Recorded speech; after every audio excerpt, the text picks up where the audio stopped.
السلام علیکم عزیز طلباء و طالبات، آج کا ہمارا لیکچر 400 میٹر دوڑ کے حوالے سے ہے۔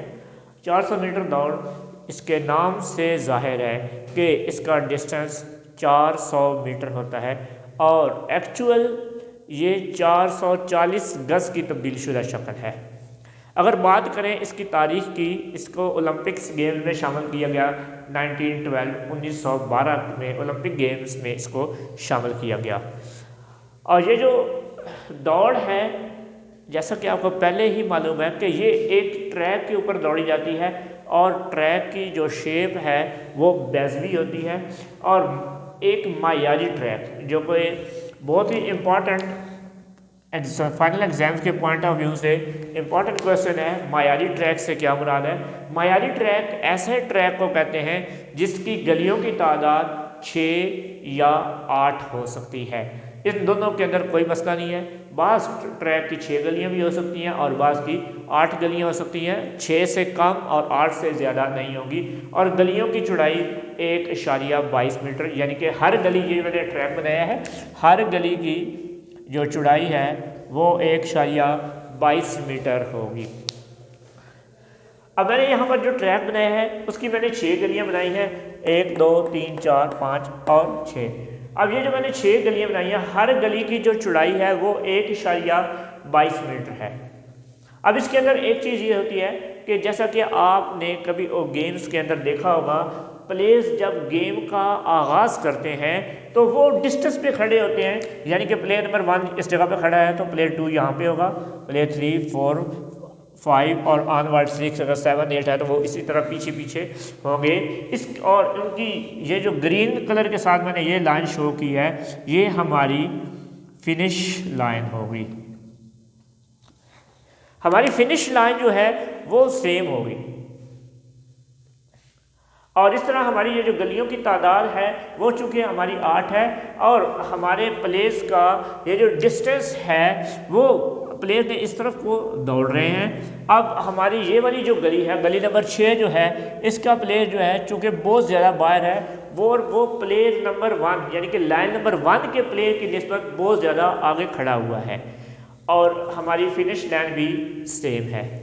تو اس کی وجہ یہ ہے کہ چونکہ ہمارا گراؤنڈ جو ہے وہ بیضوی شیپ کا ہوتا ہے، اس کے اندر یہ جو ہمارا سرکل بن رہا ہوتا ہے، تو پہلی گلی کی نسبت دوسرے کا جو یہ چکر ہے یہ وسیع ہو جاتا ہے، تیسری کا اس سے بڑا ہو جاتا ہے، چوتھی کا اس سے بڑا ہو جاتا ہے۔ یہ ایریا کو کور کرنے کے لیے ہم یہاں پر پلیئرز کو فاصلے کے ساتھ کھڑا کرتے ہیں۔ اب یہ فاصلہ کیسے ہوگا؟ پلیئر پہلی گلی کا جو پلیئر ہوگا اس کا دوسری گلی کے ساتھ 7.04 میٹر کے فاصلے پر ہوگا۔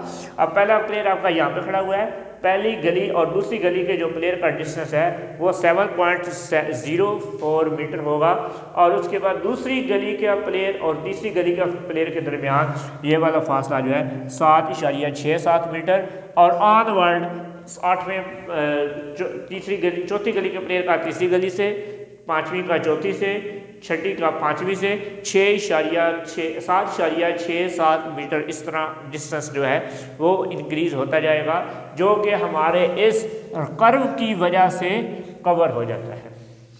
اس کے بعد اس کے اگر آپ قوانین کی بات کریں تو قوانین میں سے بہت ہی جنرل بات ہے، جیسا کہ آپ فرسٹ ایئر کے اندر 100×4 میٹر ریلے ریس کے اندر اس کے قوانین پڑھ چکے ہیں، سیم وہی قوانین ہیں، مگر امپورٹنٹ چیزیں جو ہیں وہ میں نے یہاں پر لکھ لی ہیں۔ نمبر 1 ڈوپنگ ہے۔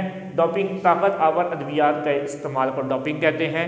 جو کھلاڑی اپنے اسٹیمنا کو انکریز کرنے کے لیے، کیونکہ یہ گیم بہت زیادہ مشکل ہے اور اس کو مین کلر بھی کہتے ہیں، ایتھلیٹکس کا مشکل ترین ایونٹ ہے، اس کے اندر ڈوپنگ کا بہت زیادہ عنصر آ سکتا ہے کہ میچ شروع ہونے سے پہلے پلیئر جو ہیں وہ کوئی ایسی ٹیبلٹ، کوئی ایسی میڈیسن یا انرجی ڈرنکس کا استعمال کرتے ہیں جس کی وجہ سے ان کو تھکاوٹ کا احساس نہیں ہوتا، ان کے جسم کے اندر باڈی پین نہیں ہوتا، اور وہ بڑی جلدی میں اور بغیر کسی فزیکلی انفٹ ہوئے کوئی پرابلم کسی پرابلم کے بغیر وہ اس گیم کو طے کر لیتے ہیں. تو اس لیے اس کے اندر ڈوپنگ بہت زیادہ استعمال ہوتا ہے, اور ڈوپنگ کا ٹیسٹ جو ہے وہ کسی بھی وقت کیا جا سکتا ہے, مقابلہ شروع ہونے سے پہلے, مقابلے کے درمیان میں, یا مقابلے کے آخر میں, کسی بھی جگہ پر ڈوپ ٹیسٹ کیا جا سکتا ہے.